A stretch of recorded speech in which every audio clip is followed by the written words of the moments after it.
Assalamualaikum warahmatullahi wabarakatuh. Saya Tuni Hasati dari jurusan Pendidikan Biologi, Fakultas Keguruan dan Ilmu Pendidikan, Universitas Sultan Ageng Tirtayasa. Di video ini, saya akan menjelaskan tentang struktur dan ciri-ciri bakteri.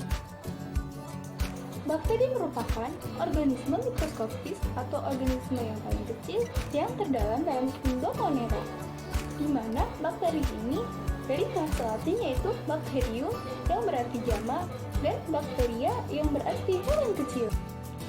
Bakteri merupakan organisme yang umumnya tidak berklorofil.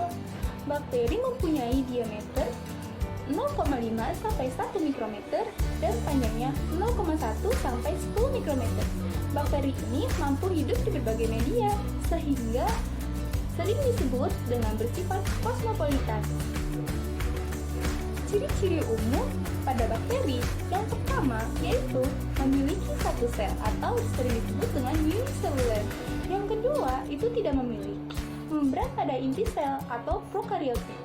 Dan yang ketiga, pada tubuh bakteri terdapat dinding sel tapi tidak memiliki klorofil. Dan yang keempat, berukurannya sangat kecil atau mikroskopis sehingga dapat diamati dengan mikroskop cahaya. Kita lanjut ke bagian struktur bakteri, di mana di bagian struktur bakteri ini terdapat dua bagian, yaitu di struktur bagian luar dan di struktur bagian dalam. Di struktur bagian luar terdapat beberapa bagian, yaitu adanya dinding sel, kapsul, membran sel atau membran plasma, flagel, dan pili. Sedangkan di dinding dalam itu terdapat sitoplasma, nukleoid, ribosom, dan plasmid. Kita fokus ke struktur bagian luarnya. Yang pertama, terdapat dinding sel. Dinding sel berbentuk dari peptidoglikan, yaitu sejenis polisakarida yang berikatan dengan protein. Dinding sel ini berfungsi untuk melindungi sel supaya tidak mudah rusak di daerah yang mana terdapat tekanan osmotik dan yang lebih kecil, dan juga untuk mempertahankan bentuk dari sel bakteri. Dan yang kedua, terdapat lapisan lendir atau kapsul.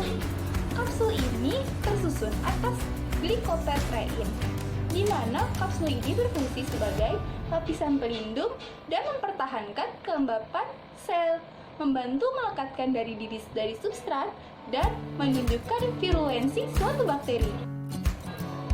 Yang ketiga yaitu membran sel atau membran plasma, di mana membran plasma tersusun dari fosfolipiid dan protein. Sifatnya yaitu semi-permeable, sehingga berfungsi untuk melapisi sitoplasma dan mengontrol pergantian zat yang ada pada sel dari zat yang berada di luar sel. Terdapat pili, di mana pili merupakan rambut-rambut halus yang tumbuh dari dinding sel, mirip dengan flagel. Akan tetapi pili ini berukurannya jauh lebih pendek dan bentuknya kaku.